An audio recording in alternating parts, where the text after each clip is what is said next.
অন্যদিকে আরো একটা গুরুত্বপূর্ণ খবরে অবশ্যই নজর রাখবো। গৃহহীন শাহজাহানের পরিবার আকুঞ্জিপাড়ার বাড়ি ফিরে পেতে মরিয়া। শাহজাহান পরিবারের সদস্যদের মাথায় ছাদ ফিরিয়ে দিতে বাড়ির চাবি চেয়ে আদালতের দ্বারস্থ শেখ শাহজাহান। ইডির তরফে সিল করে দেওয়া হয়েছিল তার বাড়ি সিল করে রাখায় পরিবারের সদস্যদের থাকার সমস্যা। আপাতত বাড়িতে থাকতে চেয়ে চাবির দাবি আদালত জানিয়েছে।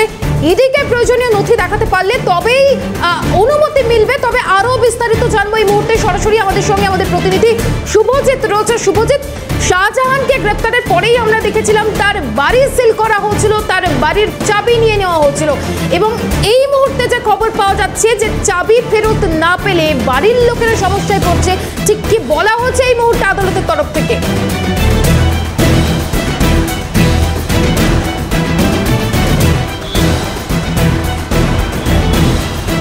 যাকে এই মুহূর্তে শাহজাহানের যে পরিবার, সেই পরিবার কার্যত গৃহহীন অবস্থায় রয়েছে। আমরা জানি 5 জানুয়ারি এনফোর্সমেন্ট ডিরেক্টরেটের পক্ষ থেকে তল্লাশি অভিযান চলাকালীন শেখ শাহজাহান সে বাড়িতেই ছিল, এই দাবি এনফোর্সমেন্ট ডিরেক্টরেটের তরফ থেকে করা হয়েছে। তার পরিবার সেখানে ছিল, কিন্তু পরবর্তীতে দেখা যায় যে শেখ শাহজাহান এবং তার পরিবার সেই বাড়ি ছেড়ে অন্যত্র কোথাও চলে গিয়েছিলেন।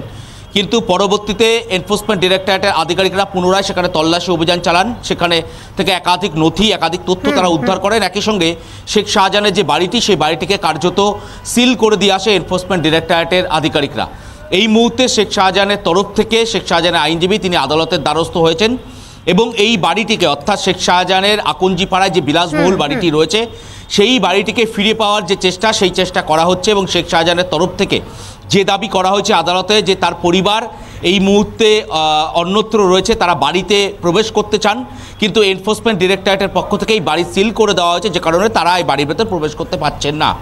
তারা গৃহহীন অবস্থায় রয়েছে, যে কারণে তাদেরকে এই বাড়িটি, যাতে শেখ শাহজাহানের পরিবারকে এই বাড়িটি ফিরিয়ে দেওয়া হয়, ইডির তরফে এই আবেদনই কিন্তু মূলত করা হয়েছে। কিন্তু এই মুহূর্তে যেটা আদালতের পক্ষ থেকে স্পষ্টত বলা হয়েছে যে এই বাড়িটি এনফোর্সমেন্ট ডিরেক্টরেটের পক্ষ থেকে সিল করা হয়েছে।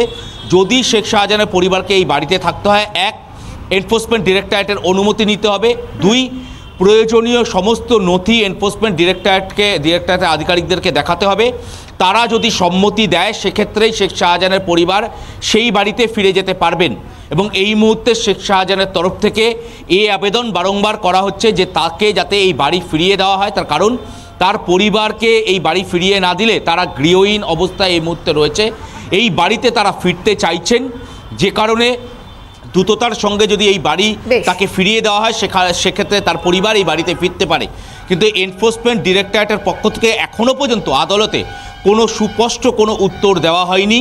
এবং তোমাকে জানিয়ে রাখি যে এই বাড়িটি শুধুমাত্র এনফোর্সমেন্ট ডিরেক্টরেটের পক্ষ থেকে সিল করা হয়েছে, এই বাড়িটি এখনও পর্যন্ত নিলাম করা হয়নি বা প্রপার্টি অ্যাটাচমেন্টেও কিন্তু এই বাড়িটি নেই। তো এখানেই দাঁড়িয়ে শেখ শাহজাহানের পরিবারের তরফ থেকে বা শেখ শাহজাহানের তরফ থেকে দাবি করা হচ্ছে, যেখানে এই বাড়িটি এনফোর্সমেন্ট ডিরেক্টরেটের পক্ষ থেকে বাজেয়াপ্ত করা হয়নি, শুধুমাত্র সিল করা হয়েছে, সেক্ষেত্রে যদি এই বাড়িটিকে তার পরিবারকে ফিরিয়ে দেওয়া যায়, সেক্ষেত্রে তারা বাড়িতে প্রবেশ করতে পারবেন। এই মুহূর্তে এনফোর্সমেন্ট ডিরেক্টরেটের পক্ষ থেকে গোটা বিষয়টি নিয়ে চিন্তাভাবনা করা হচ্ছে। তারা উচ্চ আধিকারিকদের সঙ্গে আলোচনা করছেন, দিল্লির সদর দপ্তরের সঙ্গে এই গোটা বিষয়টি নিয়ে আলোচনা চলছে এনফোর্সমেন্ট ডিরেক্টরেটের আধিকারিকদের, কলকাতার ব্রাঞ্চের আধিকারিকদের। এই আলোচনার পরই তারা ঠিক করবেন যে আগামী দিনে শেখ শাহজাহানের পরিবারকে এই বাড়িটি ফিরিয়ে দেওয়া হবে কিনা এবং আদৌ শেখ শাহজাহানের পরিবারের তরফ থেকে প্রয়োজনীয় নথি এনফোর্সমেন্ট ডিরেক্টরেটের আধিকারিকদেরকে দেখাতে পারবে কিনা, এই গোটা বিষয়টি নিয়ে এখন আলোচনা করছেন এনফোর্সমেন্ট ডিরেক্টরেটের আধিকারিকরা। একেবারেই শুভজিৎ, আমাদের সেদিকে অবশ্যই নজর থাকবে। আদৌ শাহজাহানের পরিবার চাবি ফেরত পায় কিনা সেদিকে তো আমাদের নজর থাকবে।